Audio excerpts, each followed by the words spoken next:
రజాకారుల నుంచి భాగ్యనగర్ను విడిపిస్తామని Hyderabad BJP MP అభ్యర్థి మాధవీలత అన్నారు. ఎల్బీ స్టేడియంలో జరిగిన బీజేపీ సంకల్ప సభలో ఆమె ఎంఐఎం పార్టీపై విరుచుకుపడ్డారు. ముఖ్యంగా ఓవైసీలు రజాకార్లమని అనుకుంటున్నారని, రజాకార్ల రాజ్యం పోవాలన్నారు మాధవీలత. ఎంఐఎం తొత్తులుగా బీఆర్ఎస్ కాంగ్రెస్ పార్టీలు మారిపోయాయని మండిపడ్డారు.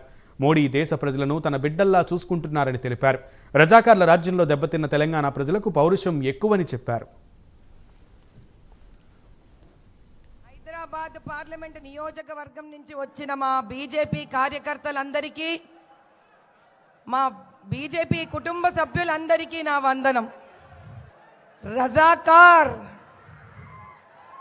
రజాకార్ల వల్ల దెబ్బతిన్న తెలంగాణలోని ప్రతి ఒక్క ప్రాణము కోరుకునేది ఒకటే, ఈ రజాకార్ల రాజ్యం అంతమవ్వాలని చేసిన పోరాటంలో తెలంగాణను ప్రతి ఒక్క తెలంగాణ పౌరుడు సాధించే ప్రక్రియలో ఎంతో కష్టపడిండు, ఎంతో నష్టపోయిండు.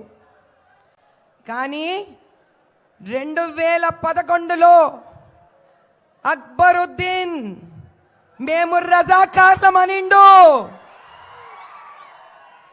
అటువంటి అక్బరుద్దీన్కు తోడు వెళ్ళిన గవర్నమెంట్లు రజాకార్లా లేక మన కోసం వచ్చిన నాయకులా అనేది వాళ్లే నిర్ణయించుకున్నారు.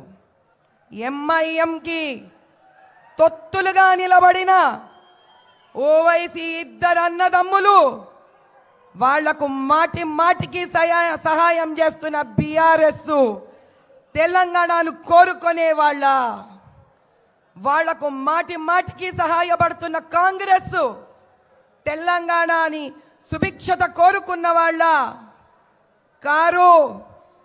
నా అన్నదమ్ములందరికీ, అక్క చెల్లెళ్ళందరికీ నేను చెప్పేదొక్కటే, ఎవరైతే మేము రజాకార్లమో అని గుండెలు కొట్టుకొని చెప్తారో వాళ్లతో నిలబడిన ప్రతి ఒక్కడు తెలంగాణకు